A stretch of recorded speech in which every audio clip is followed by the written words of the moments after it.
नमस्ते दोस्तों। जीएस की नेक्स्ट प्रैक्टिस सेट में आप सभी को स्वागत है। चलिए शुरू करते हैं। शुरू करने से पहले मैं आपको बताना चाहता हूँ कि मोटिवेशन लाइन कहती है कि सवाल में नहीं रहे जवाब से निकल गए। सवाल में नहीं रहे जवाब से निकल गए। वो जो अजीर्ण लोग थे वो किस्मत किताबों से निकल गए। फिर से सुनिएगा। सवाल में नहीं रहे जवाब से निकल गए। सवाल में नहीं रहे जवाब से निकल गए। वो जो अजीर्ण लोग थे वो किताब से निकल गए। उस चे, उस एक चेहरे ने इस कदर असर किया। उस एक चेहरे ने इस कदर असर किया कि कई हसीन चेहरे मेरे ख्वाब से निकल गए। तो चलिए इसी मोटिवेशन के साथ शुरू करते हैं आज की अपनी कहानी। पहला नंबर क्वेश्चन है, कहता है कि किसने भारतीय संघीय व्यवस्था को सौदेबाजी संघवाद के रूप में वर्णित किया। आपको पता होगा आप कि आपने रिवीजन किए होंगे या तो फिर जो भी कि भारत की संघीय व्यवस्था को हम लोगों ने कनाडा से लिया है और हमारे संविधान में वो कनाडा से लिया गया है। तो भारतीय संघीय व्यवस्था को जो है वो सौदेबाजी संघवाद किसने कहा है? तो वो जो कहा है वो आपका मॉरिस जोन्स ने आपका भारतीय संघ व्यवस्था को सौदेबाजी संघवाद कहा है। अच्छा, ग्रैन विले ऑस्टिन ने आपका भारतीय संघ व्यवस्था को आपका सहकारी संघवाद कहा है। लेकिन वहीं अगर देखें तो आइवर जेनिंग्स ने आपका भारतीय संघीय व्यवस्था को केंद्रीयकरण की प्रवृत्ति कहा। क्या कहा? केंद्रीकरण की प्रवृत्ति वाला कहा। और केसी वेयर ने कहा है भारतीय संघ व्यवस्था को अर्ध संघीय कहा है। अर्ध संघीय कहा। अगला नंबर हमारे पास क्वेश्चन है, कहता है कि सर्वोच्च न्यायालय के न्यायाधीशों और उस सेवकों को या उसके संबंध में देय पेंशन डैश पर प्रभारित की जाती है। आपको पता होगा सर्वोच्च न्यायालय के अधिकारी जो है, सर्वोच्च न्यायालय के जो अधिकारी हैं उसको जो वेतन दिया जाता है वो भारत के संचित निधि के से दिया जाता है। किसके कहाँ से दिया जाता है? भारत के संचित निधि से दिया जाता है। अच्छा, भारत के संचित निधि का जो वर्णन है वो आर्टिकल्स कितना में है?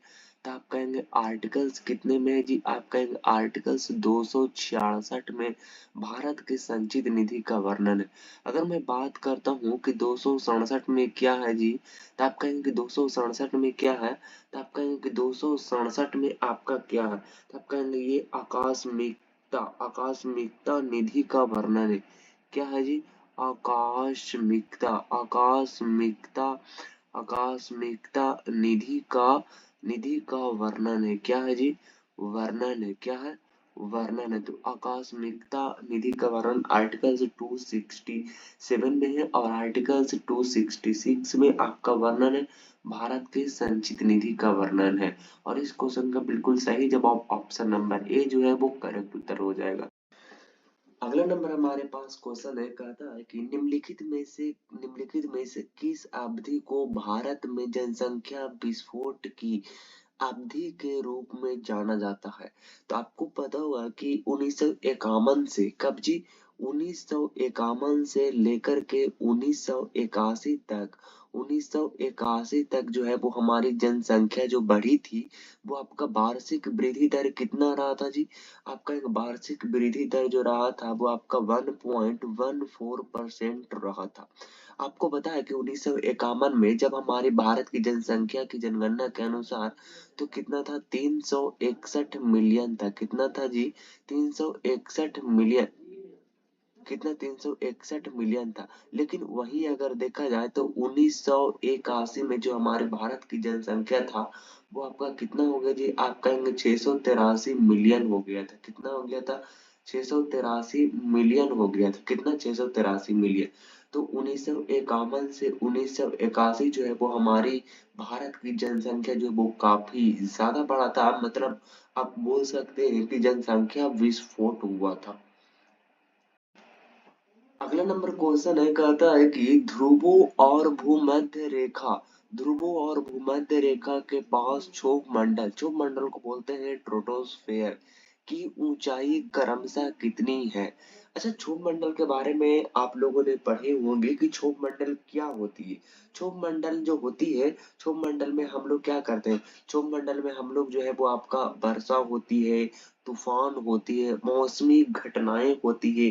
जितनी भी मौसमी घटना होती है, आंधी तूफान सर्दी गर्मी बारिश, जितने भी होते हैं वो आपका ट्रोटोस्फियर में होती है, यानी कि क्षोभ मंडल में होती है। और समताप मंडल में क्या होता है जी, तो समताप मंडल में आप जानते होंगे समताप, समताप मंडल में क्या होती है, समताप मंडल।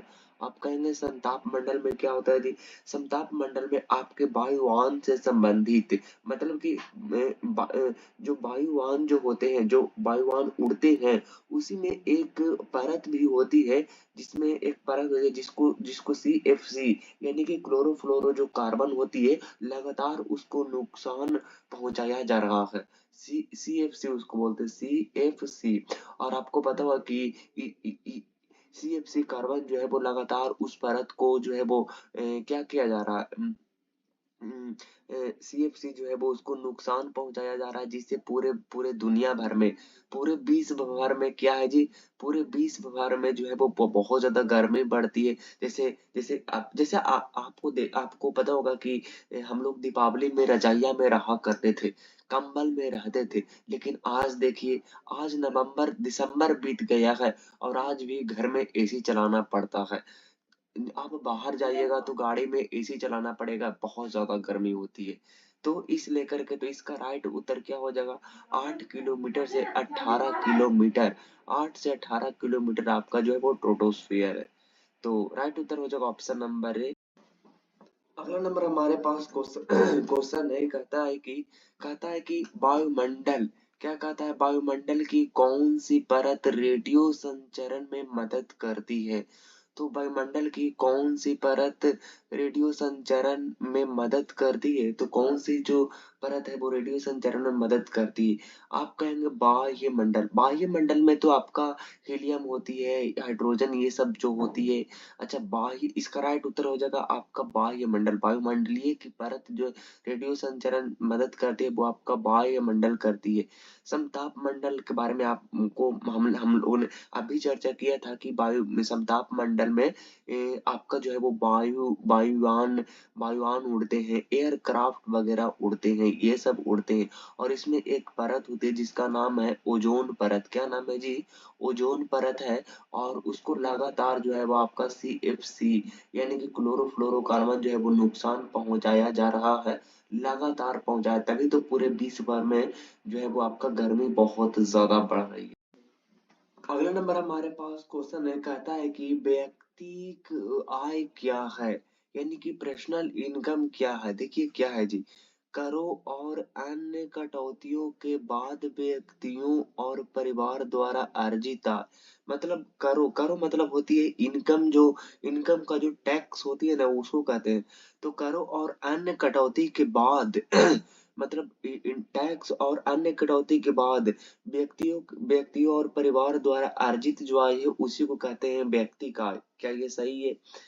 किसी अर्थव्यवस्था में व्यवसायों और निगमों द्वारा अर्जित कुल आय है, या तो फिर व्यक्तियों द्वारा अपने स्वयं के व्यवसाय या रोजगार के माध्यम से अर्जित आय है, या तो फिर करों और अन्य कटौती से पहले व्यक्तियों और परिवारों द्वारा अर्जित कुल आय उसको कहते हैं व्यक्ति का आय।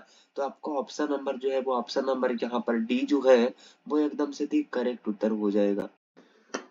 अगला नंबर क्वेश्चन है, कहता है कि जो राष्ट्रीय आय की गणना को हम लोग बोलते हैं नेशनल इनकम बोलते हैं, क्या बोलते हैं जी, नेशनल इनकम बोलते हैं।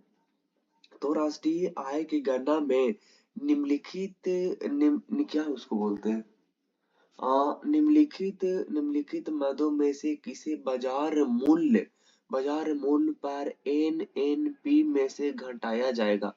तो NNP का मतलब क्या होता है, NNP जो होती है, एनएनपी होती है, यानी कि नेट नेशनल प्रोडक्ट होती है। एनएनपी का मतलब होती है नेट। तो एनएनपी तो बोलता है कि राष्ट्रीय आय की गणना में निम्नलिखित में से मदों में से किसी बाजार मूल्य पर एनएनपी से घटाया जाए। देखिए जो आपका होती है, जैसे एनएनपी की अगर मैं बात कर तो एनएनपी क्या होता, तो एनएनपी होता है कि कोई व्यक्ति के द्वारा कोई नागरिक के द्वारा, कोई व्यक्ति के द्वारा किसी देश से उत्पादित वस्तुओं किसी देश से उत्पादित वस्तुओं और सेवाओं के कुल मूल्य में से जब डिप्रिसिएशन को माइनस कर देते हैं, तब जो निकल के आती है वो एनएनपी निकल करके आती है, यानी कि नेट इनडायरेक्ट टैक्स आती है। तो ऑप्शन नंबर सी आपका इस क्वेश्चन का बिल्कुल सही हो जाएगा। ना ही डिप्रिसिएशन यानी कि मूल्य ह्रास होगा, और नहीं निबल उत्पाद पर कर और निबल उत्पाद कर हो जाएगा, और नहीं आपका मूल्यह्रास और निबल उत्पाद हो जाएगा। अगला नंबर क्वेश्चन है, कहता है कि आवर्त सारणी के उस समूह की पहचान करें जिसमें जिसे आयरन संबंधित है। तो आयरन संबंधी की बात करते हैं तो नहीं आपका 7 से, और नहीं आपका 6 से, और नहीं आपका 5 से, तो किससे है जी, आप कहेंगे ये जो है वो 8 से है। तो आयरन से संबंधित जो तत्व है, जैसे कि आपका आयरन है, आयरन को हम डिनोट करते हैं किससे जी, आप कहेंगे आयरन, क्या है जी, आयरन को हम एफी से करते हैं। उसके बाद में आपका जो है वो आपका रूथेनियम है, क्या है जी, रूथेनियम है। रूथेनियम को डिनोट करते हैं आरयू से करते हैं।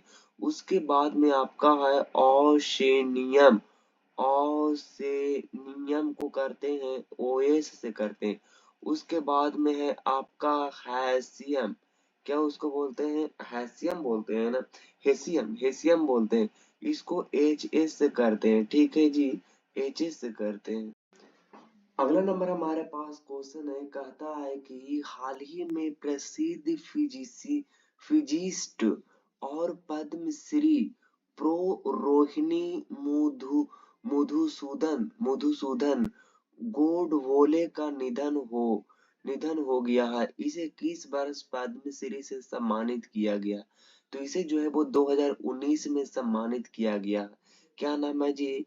तो आप कहेंगे कि इनका जो नाम है वो आपका नाम है रोहिणी रोहिणी मधुसूदन। क्या नाम है? रोहिणी मधुसूदन गोड गोड बोले, क्या नाम है जी, गोड बोले नाम है। तो इनका हाल ही में जो है वो निधन हो गया है। कब हुआ है निधन जी? आप कहेंगे कि अक्टूबर अक्टूबर 2000 अक्टूबर 2024 में इनका निधन हो गया है। इनको जो पद्मश्री मिला है, इनका जो पद्मश्री मिला है वो आपका मिला है 2019 में मिला है। अच्छा, किस लिए इनको पद्मश्री मिला है जी? आप कहेंगे कि इनको इनको पार्टिकल फिजिक्स के प्रयोग के लिए इनको मिला है, यानी कि कण भौतिकी जिसको बोलते हैं, एवं एवं कोलाइड भौतिकी पर प्रयोग के लिए, यानी कि रिसर्च के लिए। इसमें होती है कि जब आपस में कणों को जो है वो प्रयोग किया जाता है कुछ इस टाइप से, तो उसी के लिए इनको 2019 में पद्मश्री से सम्मानित किया गया था। हालांकि अब जो है वो अक्टूबर 2024 में इनकी निधन हो गया है, तो आप याद रखिएगा। अगला नंबर क्वेश्चन है, कहता है दोस्त कि ब्रिक्स शिखर सम्मेलन 2024 के दौरान भारत के प्रधानमंत्री नरेंद्र मोदी ने रूस के राष्ट्रपति व्लादिमीर पुतिन को सोहराई पेंटिंग गिफ्ट की है। इस पेंटिंग का संबंध भारत के किस राज्य में है? तो भारत के किस राज्य में है जी? तो आप कहेंगे कि ये जो है वो आपका झारखंड में है। अच्छा, आपके लिए एक होमवर्क के क्वेश्चन है दोस्त। कहता है हाल ही में मोदी जी को सर्वोच्च नागरिक पुरस्कार देने की घोषणा किस देश ने की है? तो इसके आंसर जो है वो आपको कमेंट बॉक्स में देनी है।